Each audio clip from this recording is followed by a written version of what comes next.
Hi மக்கள்ஸ், good morning, காலை வணக்கம். வாங்க இன்றைக்கி நம்ம தோட்டத்தில் எந்தெந்த பூ பூத்திருக்கு பார்க்கலாம். எனக்கு நம்ம தோட்டத்தில் ரொம்ப ரொம்ப பிடிச்ச ஒரு விஷயம் பார்த்திங்கன்னா ஆரஞ்சு நல்லா சூப்பராக வந்து குட்டி குட்டியாக வந்துச்சு. அண்ட் லெமனும் நிறைய பூ பூத்திருக்கு. மாலிலே பார்த்திங்கன்னா பூனை வந்துடும், அண்ட் காக்கா வந்துடுவாங்க, லைனாக மாற்றி மாற்றி சத்தம் கொடுத்துட்டு வந்துகிட்டே இருப்பாங்க. ஸோ வாங்க இன்றைக்கி நம்ம தோட்டத்தில் எந்த பூ பூத்திருக்கு பார்க்கலாம்.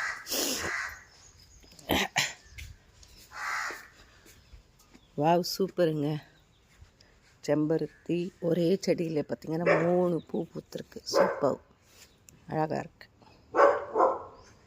அண்ட் இந்த சைடு தோட்டத்தில் அழகாக சூப்பராக வந்து ரெட் வித் எல்லோ அழகாக பூத்திருக்கு.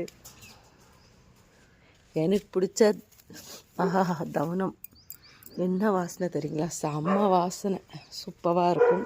அண்ட் இங்கே பார்த்திங்கன்னா என்ட்ரன்ஸ்லேயே இந்த ரெட்டு வந்து அப்படி இருக்கும்.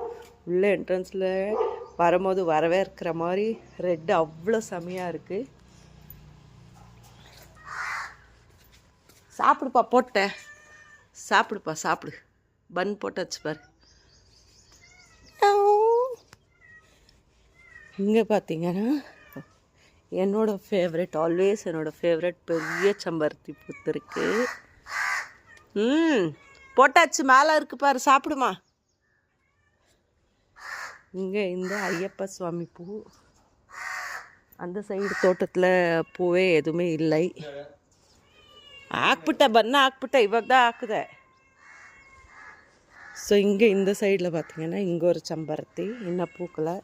ரோஸ் எல்லாமே அடங்கிச்சிங்க, ஒரு குட்டி ரோஸ் தான் இருக்குது பாருங்க. இதுதான் நான் சொன்ன அந்த ஆரஞ்சு, குட்டி குட்டியாக காய் வந்து காய்ச்சிருக்கு.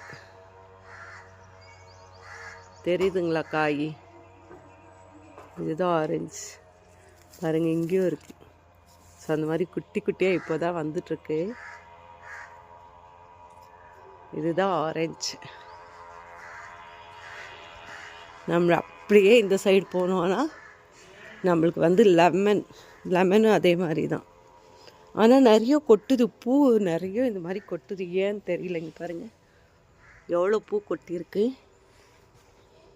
லெமனில் இன்னும் ஒரு காய் கூட காய்க்கலை, பட் பூ மட்டும் நிறைய விட்டுருக்கு.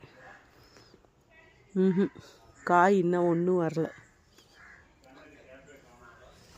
பூ மட்டும் எக்கச்சக்கமாக இருக்குது. மக்கள்ஸ், இன்னொரு சந்தோஷமான விஷயம், நாளைக்கு கரெக்டாக ஃபஸ்ட் ஆனிவர்சரி வரப்போது. நம்ம வீட்டுக்கு வந்து 1 வருஷம் ஆக போகுது வீடை கட்டி.